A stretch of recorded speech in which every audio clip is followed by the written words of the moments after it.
What is up, guys? Today I'm going to be telling you guys my top 10 favorite movies of the 2010s. So without further ado, let's get in.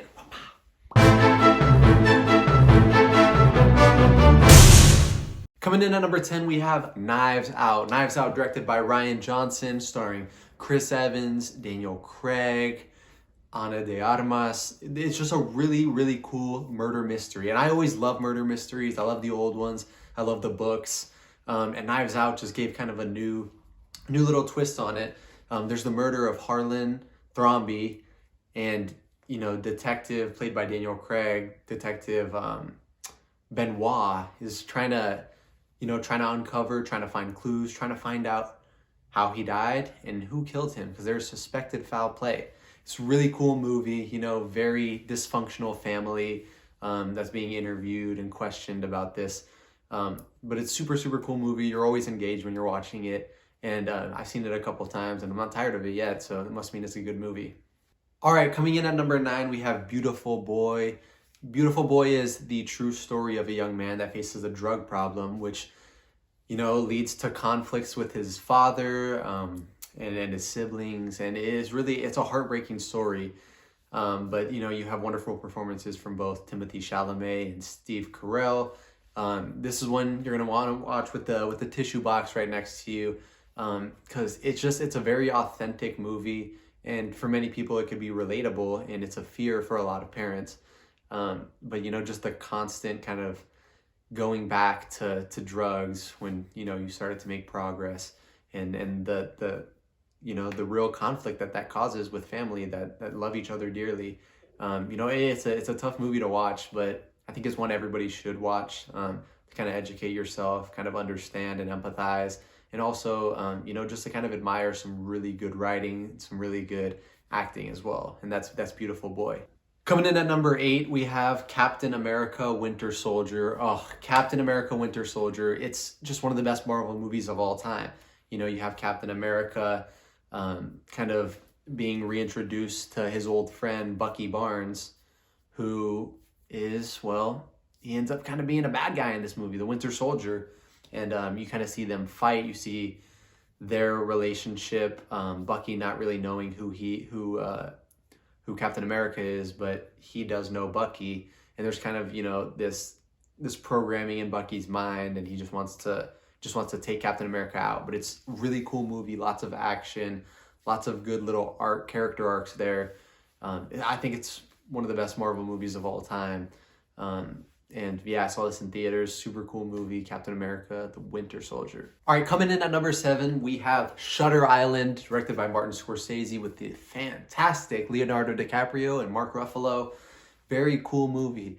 So you have these two guys going into, it's kind of like this madhouse, and they're detectives. You have Teddy Daniels and his partner, and they go in, and they're trying to find this one lady that has gone missing, right?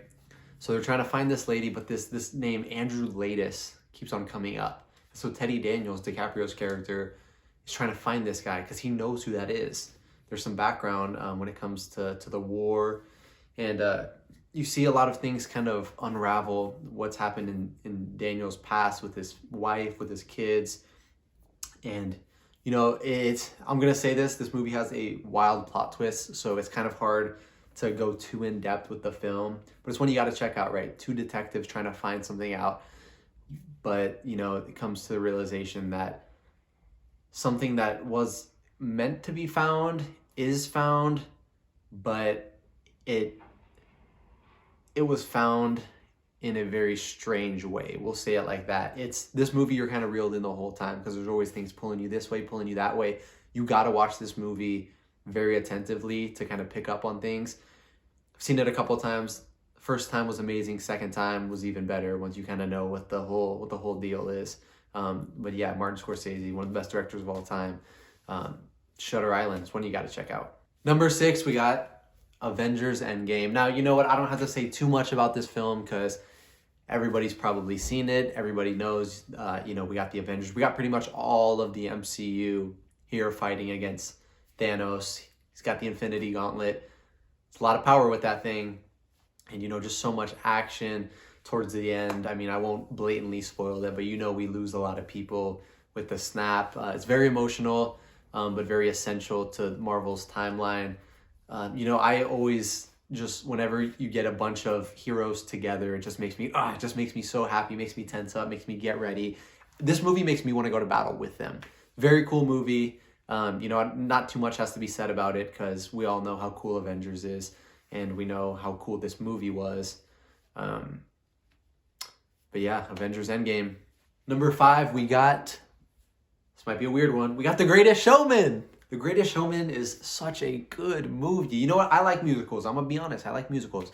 And I really like Hugh Jackman. So putting those together makes for a great movie. You know, we got Hugh Jackman, Michelle Williams, Zac Efron, Zendaya. Just a really cool cast. And it kind of breaks down, you know, the true story of the P.T. Barnum and his circus. And it's a really cool kind of nothing to something story. Lots of really catchy tunes in there. You know, you kind of want to start doing the dances with them. It's very cool. And if you're not into musicals or you don't know where to start, I highly recommend this movie. It's not too weird or not too out there for a musical. It's very cool. You know, it touches on a lot of important little topics about how people are viewing themselves, how not to kind of get caught up in the fame. But, you know, great performances all the way around. Very fun movie. This is one, if I'm ever bored, I could just throw it on, watch it, just enjoy, listen to some of the songs. It's a classic, you know, soon to be classic, The Greatest Showman. Number 4, we got Joker. Come on, you guys knew this was going to be on here. Oh, Joaquin Phoenix, Performance of the Year. You won an Oscar for this one. Who doesn't love the villain, the Joker? It's probably most people's favorite villain of all time. And of course, Joaquin Phoenix had, you know, he had high expectations going into this, because how are you going to top a performance like Heath Ledger's? Now, although I don't think he topped it, I think he did a dang good job portraying the Joker. You know, this movie definitely touches on some real societal issues along with mental health. You know, Arthur Fleck, the Joker, he suffers from a laughing disorder. He's very depressed. He doesn't know what to do. He sees people like him being treated like crap. So he decides to take it into his own hands. Maybe not the right approach, but it made for a good movie. I saw this like 2 or 3 times in theater. The scene where he's on the talk show and he just boom right to De Niro's head. It scared the crap out of me the first time I saw it. The energy he brings, Joaquin, the authenticity he brings, it's just so good. I love the Joker's new outfit. And you know, this is an origin story. You know, it's how kind of the Joker came to be. And I think it's one of the best origin stories of any movie we've ever seen. Just a lot of realism, a lot of truth, and you know, a fantastic ending. And that's the Joker. Number 3, we got The Wolf of Wall Street. You know, this is a super cool movie. You know, after watching this movie, you're like, man, I want a crazy life. It's a really fun one. You know, another true story on the wolf himself, Jordan Belfort, played by Leonardo DiCaprio. Another Scorsese-directed film. Man, this movie just shows how crazy Jordan Belfort's life was when it came to drugs, you know, women, money, power. I mean, this guy was something else. It's kind of a graphic movie, so maybe don't watch it with your parents, but it's a really, really cool movie. You know, it shows kind of this illegal business starts, you know, it just skyrockets, and this guy makes all the money in the world and gets everything he wants. But we know when you're doing illegal activity, you're eventually going to get caught, and that, you know, that's what happens. You know, you spend most of the movie kind of going through his lifestyle, his party, just everything fun about his lifestyle, and then you kind of come to see the reality of, you know, what it turns into. DiCaprio did an amazing performance. Jonah Hill, absolutely hilarious. Of course, you got the beautiful Margot Robbie. You know, it's just such a good movie. This one I just recently watched again. It was on, turned it on, and just sat there and didn't realize how much time had gone by because I was just drilled into the film. So if you haven't seen it, you got to check out Wolf of Wall Street. Number 2, we got Inception. All right, so if you guys saw my video on my favorite movies of all time, you knew this was in there. Inception, just Christopher Nolan directed, again, a DiCaprio film, Joseph Gordon-Levitt, Tom Hardy. Just a very cool and very kind of trippy film on going into dreams and controlling dreams. Now, it's a confusing concept, so you got to watch this movie twice to really get it. But you know, there's this, DiCaprio's character is basically a thief. He goes in, he steals people's thoughts and their memories, and he uses it as leverage. Well, there's this task of inception that they need to try to accomplish. Well, the thing is, DiCaprio's character, his wife kind of got lost in that dream world. So there's a little bit of hesitance on going through with this process. But you know what? He assembles a great team, and they end up going on this journey to try to complete inception and try to prevent, you know, him from going to jail. So I'm not going to tell you how it ends, but this is one of those movies you really got to pay attention to. Every little thing does matter. Inception is just such a good one. All right, so before we go on, of course, I want to unveil a few honorable mentions. You know, this list was actually kind of harder to make than I thought it would be. I thought, oh, there's a ton of great movies in the 2010s. And you know what? There are, but there weren't as many as I thought. So at the bottom there, I kind of had to really think about what position to go in. One of the movies that I didn't include that I really loved was Marriage Story. Marriage Story was awesome. Scarlett Johansson, Adam Driver. And you know, it's kind of a slower movie, but it gives like an authentic kind of look at marriage and divorce. And it's a really sad one, but it's a great one. I think it's on Netflix. You can check it out. The other one is going to be Us. Jordan Peele, fantastic director. I'm a sucker for plot twists, and this one has a great one. Kind of follows this one family, and everybody has a tethered, which is kind of like an alternate version of themselves, kind of evil, kind of creepy. And you kind of see just the interaction between the real people and the tethered. Creepy movie, but man, you're reeled in the whole time. That's Us. All right, so coming in at number 1, we got Django Unchained, baby. Quentin Tarantino. Man, I can't say enough about this movie. This is one of my favorite movies of all time. I just recently watched it with some friends. Man, where to start with this movie? Jamie Foxx, Christoph Waltz, Leonardo DiCaprio, Samuel L. Jackson, just, you know, amazing acting performances.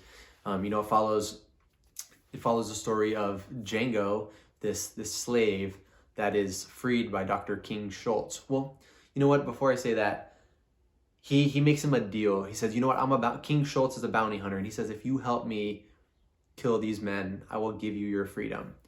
And so, you know what? Of course, Django says, you know what? Yes, I want my freedom. I'll go with you. Well, later on, Django brings up his wife, Broomhilda, and he doesn't know where she is, but he wants to find her. So King Schultz says, you know what? You work for me for the whole entire winter, and I'll help you find your wife, and we'll free her. Well, you know what? It's going pretty well, but there's this obstacle, this evil slave owner, Calvin Candy.